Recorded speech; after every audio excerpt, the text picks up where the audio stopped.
నుండి ప్రభు అయిన క్రీస్తు యేసు నుండి కృపయు సమాధానము మీకు కలుగునుగాక. ఆమేన్. పరిశుద్ధుడు సర్వోన్నతుడు త్రియేక దేవుని ఉన్నతమైన ఘనమైన నామమునకు స్తోత్రములు. మన రక్షకుడు యేసుస్వామి మహోన్నతమైన నామమున మీ అందరికీ శుభములు, దీవెనలు. మన అనుదిన ధ్యానములలో భాగముగా 22వ దిన సహవాసము, ఈ ఉదయ అనుమతి ప్రార్థన సహవాసంలో మనం చేరి దేవుని స్తుతిస్తూ ఉన్నాము. ఆదికాండము 21వ అధ్యాయము ఈరోజు జ్ఞాపకం చేసుకుంటూ ఉన్న లేఖన భాగం. ఆదికాండము 21వ అధ్యాయం. ఈ అధ్యాయంలో ప్రాముఖ్యంగా 7 విషయాలు మనం గమనిస్తున్నాం. మొదటి 2 వచనాలు ప్రభు ఇచ్చినటువంటి వాగ్దాన నెరవేర్పు. బిడ్డలను గురించి దావీదు గారితో ప్రభు మాట్లాడటం ప్రారంభించిన తర్వాత 15వ అధ్యాయంలో 17వ అధ్యాయంలో బహుస్పష్టంగా ఆయన ఇచ్చినటువంటి ఆలోచనలు, ఆ తదుపరి అబ్రహాం గారికి కలిగేటువంటి తొందరపాటు మధ్య కూడా ఆయన ఆలోచనలను సరిచేస్తూ ప్రభు చెప్పినటువంటి మాటలు, శారమ్మ గారి ఎడల ఆయన చూపినటువంటి కరుణ, దూతల ద్వారా మాట్లాడినటువంటి ఆలోచన, ఇవన్నీ కూడా నెరవేరుస్తూ వారికి సంతానం అనుగ్రహించడం అనేది మనం ఇక్కడ గమనిస్తాం. బహుస్పష్టంగా ఇక్కడ మాట్లాడుతున్నటువంటి మాటలు, ప్రభు ఈ గర్భఫలాన్ని అనుగ్రహించడంలో కూడా దేవుని యొక్క దర్శనాన్ని ఆమె పొందుకొని గర్భఫలాన్ని సంపాదించుకునేటువంటి అనుభవంలోనికి శారమ్మ గారిని ప్రత్యేకంగా ప్రభు నడిపించారు. అందుకే మొదటి లైన్లో యెహోవా తాను చెప్పిన ప్రకారము శారాను దర్శించెను. మీదటికి వచ్చేటువంటి సమయం కాదు ఇది. ఈ సొదొమ గొమొర్రాలను గురించి ప్రభు చెప్తూ ఉన్నప్పుడు ఆ ఏడాది కాలానికి వచ్చేటువంటి ఆలోచన చెప్పినట్లుగా మరలా తిరిగి రావటం కాదు. కానీ వీరి యొక్క వాగ్దానాన్ని నెరవేరుస్తూ ఆయన తన దర్శనం ద్వారా శారా గారి హృదయాన్ని సిద్ధం చేసి ఆమె తల్లిగా, మాతృమూర్తిగా ఏ విధంగా దేవుని యొక్క బిడ్డల యొక్క తరాన్ని ఆమె పెంచేటువంటి ఆధిక్యత ఇవ్వబడుతూ ఉందో అది గ్రహించుకోవటానికి దేవుని యొక్క దర్శనం. ఆ దర్శనం లేకపోతే ఆమె మొట్టమొదట దేవుని యొక్క మాటల పట్ల ఏ విధంగా సందేహం కలిగి ఉన్నారో, బహుశా బిడ్డలను కలిగిన తర్వాత కూడా దైవ నిబంధనలో వారిని పెంచేటువంటి వ్యక్తిగా కాకుండా బహుశా లోకానుసారమే వారిని పెంచేటువంటి ప్రమాదం ఉంటుంది. గనుక దేవుని యొక్క దర్శనం ద్వారా ఆమె నిబంధన వారసులను పెంచేటువంటి మాతృమూర్తిగా, దేవుని యొక్క బిడ్డలను పెంచేటువంటి తల్లిగా ఆమెను గురించిన ఆలోచన ప్రభు నెరవేరుస్తూ ఉన్నారు. 2వ ఆలోచనలో 3-5 వచనాలలో అబ్రహాము గారు దేవుడు అనుగ్రహించినటువంటి తన కుమారునికి ఇస్సాకు అనే పేరును ఆ నామకరణం చేయటం మనం గమనిస్తాం. అలాగనే ఆ కుమారుని యొక్క విషయంలో ప్రభు ఇంతకు మునిపే ఆజ్ఞాపించిన నిబంధన నెరవేర్చడాన్ని గమనిస్తాం. అంతేకాదు మరొక ఆలోచన ఇక్కడ, ఆ ఇస్సాకు యొక్క వయస్సు, అబ్రహాము గారి యొక్క వయస్సు కూడా మనం గమనించాలి. 3 విషయాలు ఈ 3-5 వచనాలలో.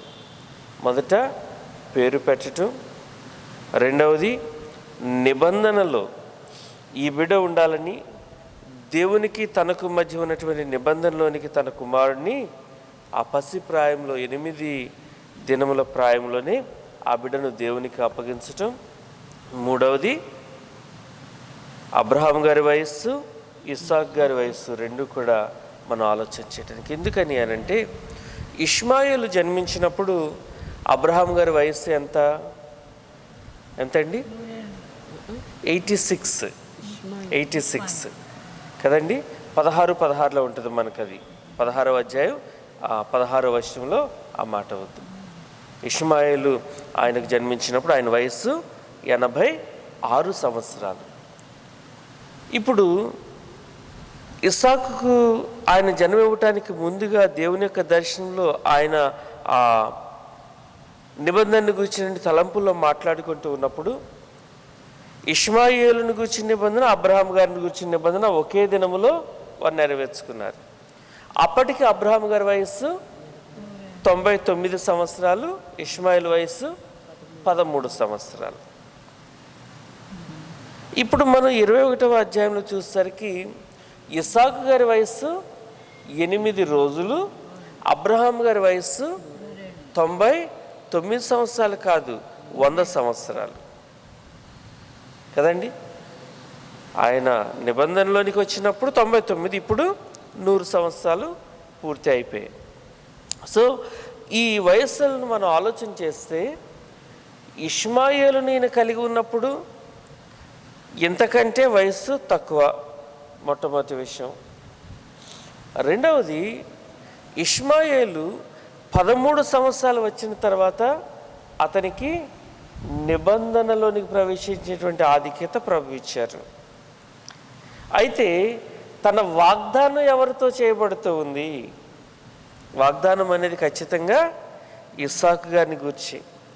వయస్సును ఎందుకు ఇక్కడ మనం ప్రాథమికంగా ఆలోచన చేస్తున్నాం, అంత ప్రధానంగా ఆలోచన చేస్తున్నాం అనంటే, అంత పసి వయసులో 8 దినాల వయసులో ఇస్సాకుకి ఏం తెలుసు? మనం మానవ సంబంధంగా ఇప్పటి దినాల్లో ఆలోచన చేస్తాం కదా. మునుపు ఈ నిబంధన గురించి ప్రభువు చెప్పినప్పుడు కూడా మనం ధ్యానించుకున్నాం. బ్యాప్టిజం చాలా ఎర్లీగా, వీలైతే దినాల సమయంలో, లేదంటే వీలు కాకపోతే మాసాల సమయంలో, 1 సంవత్సరంలోపుగా ఇప్పించాలని మనం తాపత్రయపట్టలో కారణం ఏంటి? ఈ నిబంధనతో ఉన్నటువంటి సంబంధం. దేవునితో నిబంధన అనేది దేవుని కృప మీద ఆధారపడిందే కానీ మన చాయిస్ కాదది. ఈ పసిబిడ్డలను చాలా ప్రాముఖ్యంగా దేవుని కృప కొరకు అప్పగిస్తున్నాం. అది ఏ వయస్సు, ఏ సమయం అనేది అది ప్రాధాన్యత కాదు. ప్రభువు ఈ నిబంధన గురించి సూచించిన వెంటనే ఇష్మాయేలుకు ఆ కార్యక్రమం జరిగించబడింది. అబ్రహాం గారి వయసు ఏదైనా ఆయన కూడా ఆయన మాట ప్రకారమే నిబంధనలోనికి వచ్చాడు. ఇప్పుడు ఇస్సాకు విషయంలో కూడా ఆ విషయాన్ని నెరవేరుస్తున్నారు. బహుస్పష్టమైన విషయం ఏంటి అనంటే, దేవుని యొక్క మాట 8 దినముల నుంచే ఆ వయస్సు ఎవరికైతే తన ఇంటిలో ఉంటుందో ఆ మగబిడ్డలందరూ కూడా నిబంధనలో ఉండాలి, దేవునితో సంబంధంలో ఉండాలి. మూడవ ఆలోచన 6 నుంచి 8 వచనాల్లో మనం ఇక్కడ గమనిస్తే, ఇక్కడ అబ్రహాం గారు చేసిన గొప్ప విందు. యేసు ప్రభు వారు కూడా చాలా విందులను గురించి మాట్లాడారు. పగటి విందు, రాత్రి విందు అనేటువంటి మాటలు కూడా మాట్లాడారు. పెండ్లి విందు, దేవుని యొక్క రాజ్యంలోని విందు, ఈ విషయాలన్నీ కూడా మనం చూస్తాం. చాలా ప్రత్యేకమైనటువంటి విందు సహవాసాలు. యేసు ప్రభు వారు స్వయంగా కొన్ని స్థలాలలో విందు సహవాసాలలో ఉన్నారు. ఎవరో కృతజ్ఞత కలిగి యేసయ్య స్వస్థపరిచారనో, యేసయ్య మేలు చేశారనో, ఆయనను గౌరవిస్తూ గణపరుస్తూ ఆరాధిస్తూ విందు చేసిన సందర్భాలు ఉన్నాయి. లేదంటే ఆయన్ను పరీక్షించాలని, ప్రశ్నించాలని, ఆయన ఎవరో తెలుసుకోవాలని ఆయనను ఆహ్వానించిన సందర్భాలు కూడా ఉన్నాయి. అయితే ఈ విందుని గురించి మనం ఆలోచన చేసే అబ్రహాం గారి దినాలలో ప్రతి కుటుంబంలో కూడా ఉండేటువంటి అలవాటు, ఒక వయస్సుకు ఈ మగబిడ్డలు వచ్చినప్పుడు వారికి చేసేటువంటి ఆ వేడుక ఒక సంతోషకరమైన పండుగగా ఆ బిడ్డల నిమిత్తం చేసే సంప్రదాయాలు. మనకి ఈ రోజున ఆ అమ్మాయిల గురించి చేసే పండుగలు ఎట్లాగా ఉంటున్నాయో అదే రీతిగా అప్పటి దినాల్లో అబ్బాయిలను గురించి చేసేటువంటి పండుగలు. సో ఆ విందు సహవాసంలో వీరున్నారు. అయితే ఆ విందుకు ముందుగానే శారమ్మ గారికి దేవుని యొక్క దర్శనంలో ఆమె పొందినటువంటి ఆలోచనల్ని స్థిరపరచుకున్న తర్వాత ఆమె మాతృ సంబంధమైన బాధ్యతలకు వస్తున్నప్పుడు ఆమెకు ఏమి ఆలోచన స్ఫురిస్తూ ఉందంటే, ఆ ఆలోచన ఒక చిన్న గీతములాగా లేదా కవిత్వంలాగా ఇక్కడ పొందుపరచబడిన మాటలు 6-7 వచనంలోని మాటలు. వాస్తవంగా శారమ్మ గారికి కలిగిన ఆలోచన ఏంటి? నాకు నవ్వు కలిగజేశాను, వినువారెలా నా విషయమై నవ్వుదురు.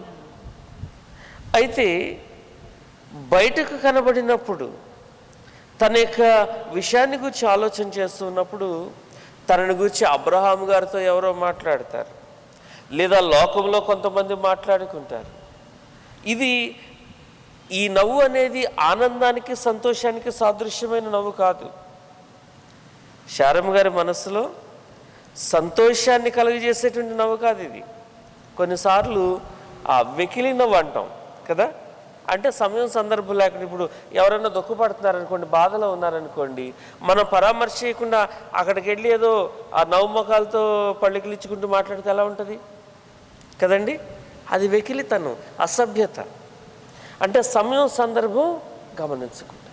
ఇప్పుడు శారమ్మ గారు, అబ్రహాం గారు లోక సంబంధమైన పరిస్థితుల్లో, మనుషులకు అసాధ్యమైన పరిస్థితుల్లో, వారి వృద్ధాప్యంలో వీరికి కొన్ని అనుభవాలు అసంభవం అని తీర్మానించుకున్న సందర్భంలో వీరికి దేవుని యొక్క ప్రేమ లభ్యమైంది. ఆయన దీవెన వీరు సంపాదించుకున్నారు. వీరు పొందిన ఈ దీవెన వలన లోకంలో ఎటువంటి పరిస్థితి అంటే వీరి గౌరవం కాదు కానీ అపహాస్యానికి లోనేటువంటి పరిస్థితి ఉంది. నవ్వు అని అంటే వీరిని గురించి సంతోషించడం కాదు, దేవునికి స్తోత్రాలు చెప్పడం కాదు. వీరి పరిస్థితి ఏంటి, ఈ శారమ్మ గారు ఎలాగా ఈ బిడ్డను ఫీడ్ చేస్తారు, ఈ విషయాలు ఆలోచన చేస్తున్నప్పుడట ఒకలాంటి అసభ్యకరమైన వెకిలితనం కొంతమంది ప్రదర్శించేటువంటి పరిస్థితి ఉంది. ఆ భయము, ఆ ఆలోచన మొట్టమొదటి శారమ్మ గారికి కలిగింది. ఆ తదుపరి మనం ఇక్కడ చూస్తాం 9వ వచనంలో ఇష్మాయేలు ఇస్సాకును పరిహాసం చేయటం అనేది మనం చూస్తున్నాం. ఎలా పరిహాసం చేస్తున్నాడు? ఆ బిడ్డకి 8వ దినం ఆ రోజున కదండి, ఆ 8వ రోజున ఉన్నటువంటి ఆ పసిబిడ్డను పట్టుకుని ఇష్మాయేలు పరిహాసం చేస్తున్నాడు. అంటే మీరు గమనించండి, ఆ బిడ్డ నవ్విస్తాడా? పరిహాసం అంటే ఏంటి? చాలా చీప్ వే ఆఫ్ హ్యూమర్ అన్నమాట.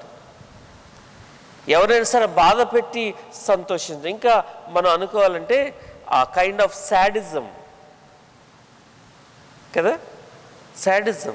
ఎవరైనా అక్కడ పరిస్థితులను ఎక్స్ప్లాయిట్ చేస్తూ, మన గురించి చెడ్డగా మాట్లాడుతూ, వెకిలిగా మాట్లాడుతూ, వంకరగా మాట్లాడుతూ, లేనటువంటి విషయాల ద్వారా ఏదో హాస్యం పుట్టించాలనుకుని, ఎవరినో నవ్వించాలనుకునేటువంటి ప్రయత్నాలు జరిగితే అది కొంతమందికి దుఃఖకరం కావచ్చు. ఇక్కడ ఇష్మాయేలు పరిహాసం అని అంటే ఇస్సాకుని ఏడిపిస్తూ తను సంతోషపడుతున్నాడు అనమాట. ఆ 8 దినాల బిడ్డ తను మాట్లాడు కదా, ఆ మాట్లాడే వయసుకు రాలేదు. ఏవైనా బొమ్మలు చూపిస్తే బహుశా కాస్త ఆడించగలిగితే ఆ వయసు బిడ్డ అయినా తను నవ్వేటువంటి అవకాశం ఉంది. ఏదైనా గిలితే, లేదంటే మరొకటి ఇంకేమైనా చేస్తే ఆ బిడ్డ దుఃఖపడేటువంటి పరిస్థితి ఉంది, ఏడ్చే పరిస్థితి ఉంది. ఆ 8 దినముల పసిబిడ్డ దగ్గర ఈ ఇష్మాయేలు ప్రవర్తించేటువంటి తీరు, ఆ పరిహాసం చేయటం మనం గమనిస్తే వాస్తవంగా ఆ పరిహాసం ఎటువంటిది? ఆ బిడ్డను ఏడిపిస్తూ, బాధపరుస్తూ, ఒకలాంటి వికృతమైన పైశాచిక ఆనందం ఈ ఇష్మాయేలు పొందుతున్నాడు. అది గమనించినప్పుడు సహజంగా తల్లికి కలిగేటువంటి వేదన వలన ఆ శారమ్మ గారు రెస్పాండ్ అవటం అనేది మనం గమనిస్తాం. 10 నుంచి 13 వచనాలలో వారసత్వాన్ని గుర్చిన ఆలోచన కనబడుతూ ఉంది.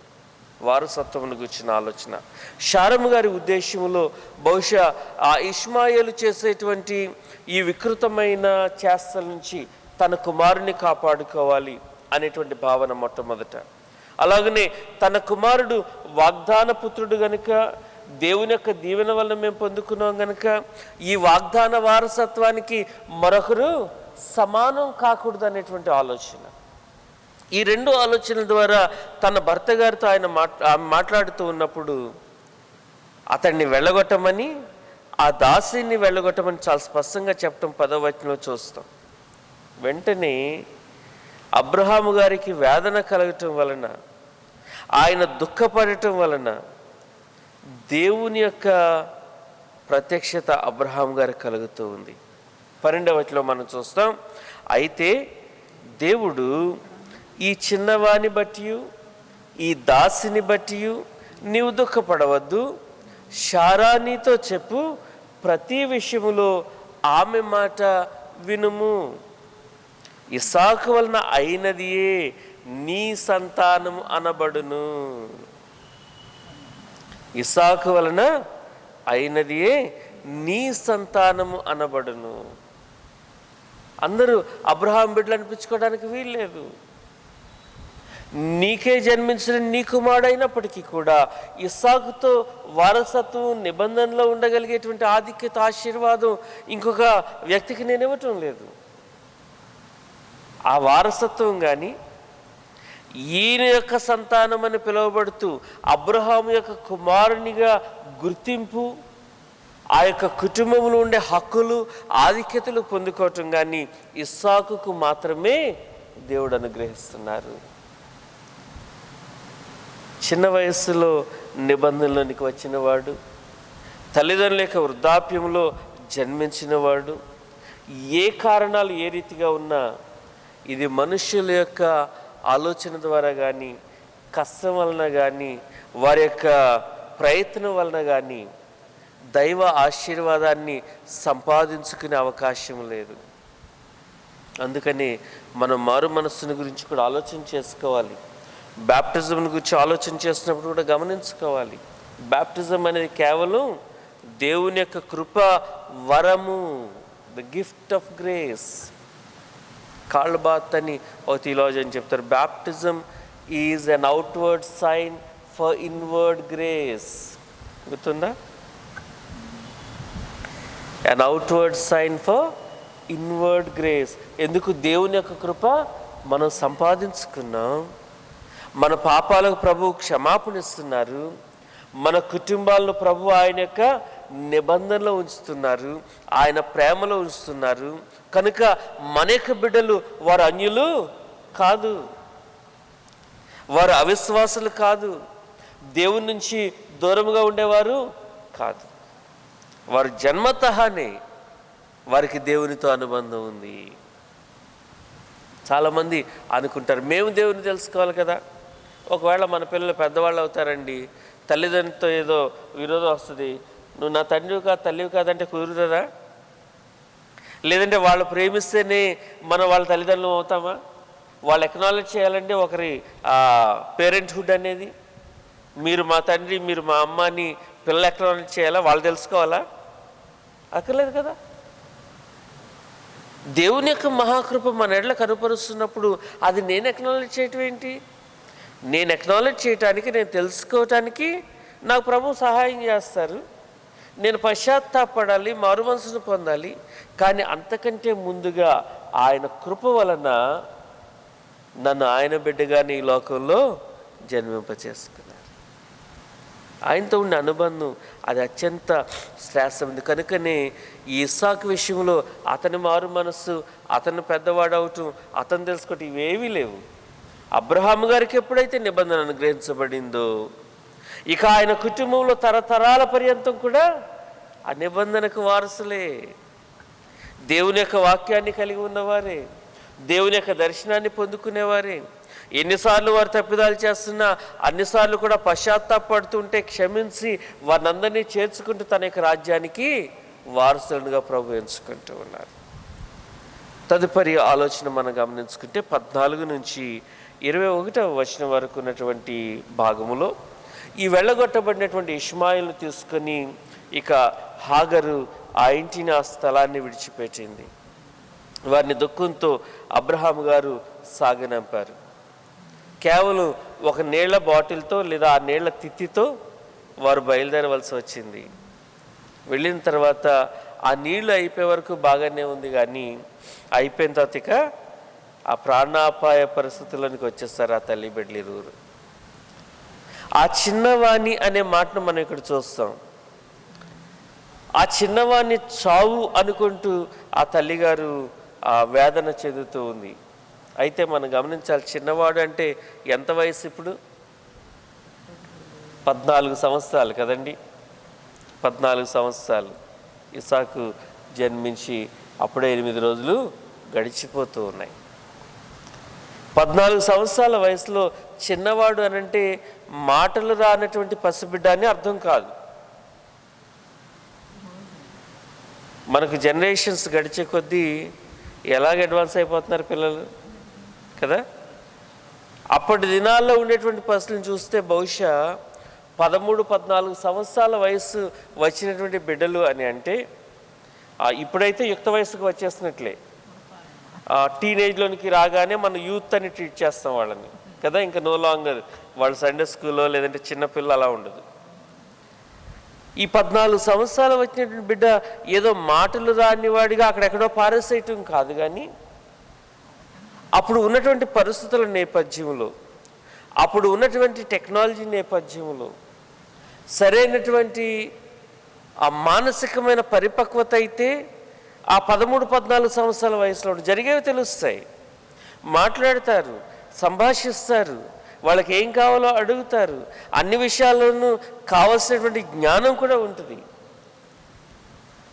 ఇక్కడ ఒకటే విషయాన్ని మనం ఆలోచన చేయాలి. తన యొక్క బిడ్డ యొక్క మరణాన్ని హాగరు చూడటానికి ఇష్టపడటం లేదు, అది మాత్రమే. అంతేగాని పసిబిడ్డ అంటే కొంతమంది ఎట్లాగని అర్థం చేసుకుంటారు అని అంటే ఏదో ఈ 8 దినాల వయసులో ఉన్నటువంటి ఇస్సాకులాగా కొంతమంది ఆలోచన చేస్తూ ఉంటారు. ఆ పసిబిడ్డ అనేటువంటి ట్రాన్స్లేషన్ ఈ మధ్య నేను ఒక దగ్గర విన్నాను. ఇష్మాయిల్, ఇస్సాకు వీరిరువురి ప్లేస్లు కూడా కొంతమంది మార్చేస్తున్నారు. ఎందుకంటే బైబిల్ని రాంగ్ అని ప్రూవ్ చేయడానికి కొంతమంది ప్రబుద్ధులు అట్లా కూడా బయలుదేరారు. క్రిస్టియానిటీలో కాదు, క్రిస్టియానిటీని అటాక్ చేస్తూ కొంతమంది ఆ బైబిల్ని రాంగ్ అని ప్రూవ్ చేయాలని ప్రయత్నం చేస్తూ ఉంటారు కదా. అటువంటి వారి దగ్గర ఎటువంటి ఎక్స్ప్లెనేషన్ ఉంటుందంటే మీరు వింటే ఇస్సాకు స్థానంలో ఇష్మాయిలు, ఇష్మాయిల్ స్థానంలో ఇస్సాకు అన్నట్లుగా మాట్లాడుతూ ఉన్నారు. ఎందుకు ఇక్కడ ప్రత్యేకంగా పసిబిడ్డ అని వ్రాయబడి ఉంది కనుక ఆ పసిబిడ్డ ఎవరు? 14 సంవత్సరాల నుండి పసిబిడ్డ ఎందుకంటారు అంటే మరి 14 సంవత్సరాలు అనేది రాంగా ముందు? దేవుని యొక్క మహాకృపను బట్టి ఆయన ఇస్తున్నటువంటి క్షేమం, సంరక్షణ అబ్రహాము గారి ఇంటిలో శారమ్మ గారి ఎదుట ఈమె కానీ ఈమె కుమారుడు కానీ ఉండటానికి వీలేదు, కానీ దేవుడు మొట్టమొదట వారిని కూడా ఆశీర్వదించారు. ఎట్లాగానంటే రాజులు కూడా ఇష్మాయిల్ ద్వారా రావటానికి, రాజ్యాలు ఏర్పాటు కావటానికి, భవిష్యత్తులో వీరు పొందేటువంటి అభివృద్ధిని గురించి కూడా ప్రభు వాగ్దానం చేస్తారు. ఇక్కడ చూడండి, మరలా హాగరు ఆ బిడ్డను గురించి ఆలోచన చేస్తూ తన మరణాన్ని చూడలేని దూరంగా వెళ్ళిపోయింది. ఈ అబ్బాయి ఇక ఎంత గట్టిగా అరిచినా సరే వినపడిన దూరానికి వెళ్ళిపోయిందంట. 14 సంవత్సరాల అబ్బాయి పరిగెత్తుకుని వెళ్ళాడు ఆ మాత్రం తల్లి దగ్గరికి? ఏమైనా చేతులు కాళ్ళు కట్టేసి అక్కడ పడేస్తుందా అంటే అక్కడ పాయింట్ ఏంటంటే వాటర్ కూడా అయిపోయింది కదా, కనుక ఇక వారికి ఉన్నటువంటి బలహీనత, ఆ నీరస వలన కదలలేనటువంటి పరిస్థితిలో ఇద్దరు ఉన్నారు, నడవలేని పరిస్థితుల్లో ఉన్నారు. ఆ బలహీనతలో ఆ బిడ్డను విడిచిపెట్టింది ఈవిడ. అయితే చాలా అద్భుతమైన విషయం ఇక్కడ మనం చూస్తాం. ఈ తల్లి ఆ బిడ్డను విడిచిపెట్టిన తర్వాతట 17వ వచనంలో దేవుడు ఆ చిన్నవాణ్ణి మొరను వినెను. ఇష్మాయిల్ చేసే ప్రార్థన దేవుడు వింటున్నారు, హాగరు యొక్క స్థితిని చూస్తున్నారు. వెంటనే హాగరుతో మాట్లాడుతూ దేవుని యొక్క దూత చెప్తూ ఉన్నటువంటి మాటలు మనం ఇక్కడ చూడగలుగుతాం. అతన్ని గొప్ప జనముగా చేస్తారని ఆమెతో వాగ్దానం చేయటానికి తనకు దూతను పంపించి ఆమె కన్నులు తెరిచి తనకు కావలసిన ఆ వాటర్ రిసోర్సెస్ అక్కడ కనుపరిచి వారి ప్రాణాలు కాపాడు.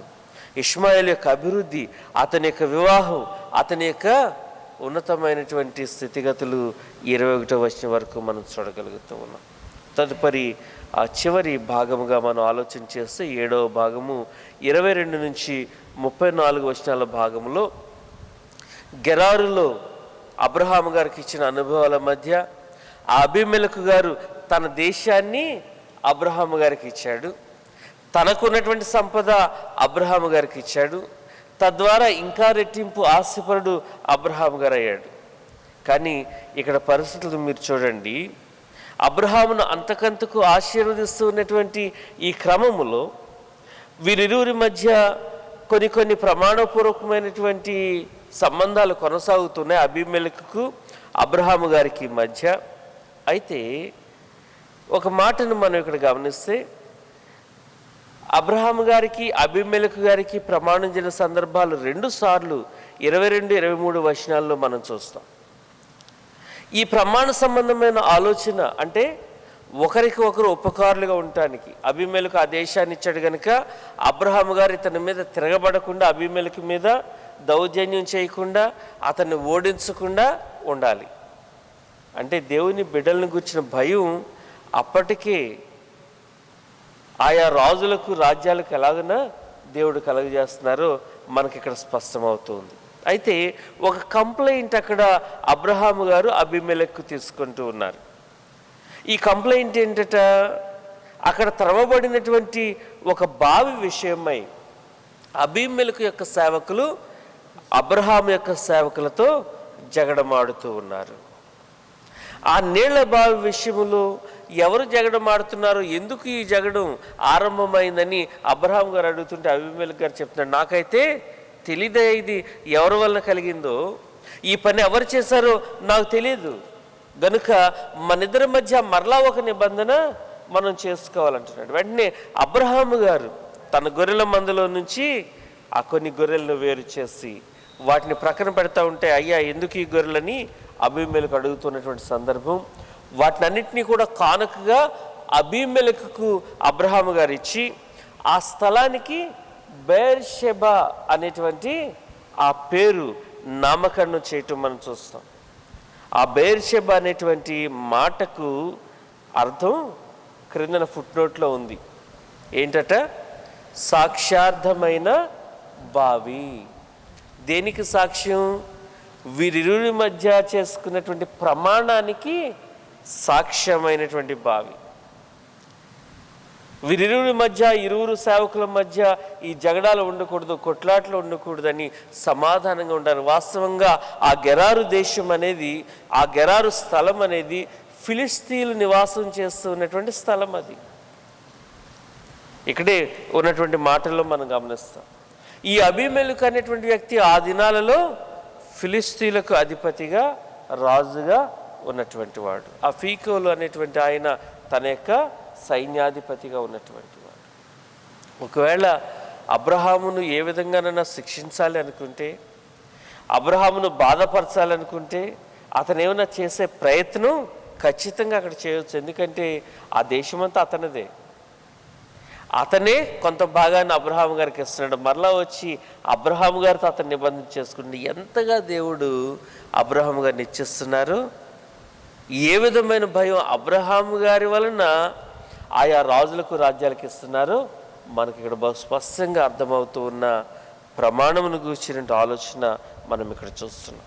ఈ అధ్యాయంలో మనం చూసినటువంటి విషయాలు, మొదటి 2 వచనాలలో శారాకు ప్రభు ఇచ్చినటువంటి దర్శనం, 3 నుంచి 5 వచనాలలో ఇస్సాకుకు పేరు పెట్టడం, అలాగనే అతని విషయంలో నిబంధన నెరవేర్చటం, తండ్రి బిడ్డల యొక్క వయస్సు, వాటి యొక్క కారణాలు, ఆ తర్వాత ఆ శుభదినాన్ని గురించి, నిబంధన దినాన్ని గురించి, అలాగనే అతని గురించి చేయబడిన వేడుక విషయంలో విందు సహవాసం ఏర్పాటు చేయటం, ఆ తదుపరి ఇష్మాయేలు కలుగజేస్తున్న పరిహాసం అంటే ఇస్సాకును ఏడిపించి ఆ వికృతమైన ఆనందాన్ని శారమ్మ గారు చూడటం, ఆ తరువాత 5వ ఆలోచనలో వారసత్వం ఎవరిదనే విషయాన్ని ప్రభు దృఢపరుస్తూ ఉన్నారు.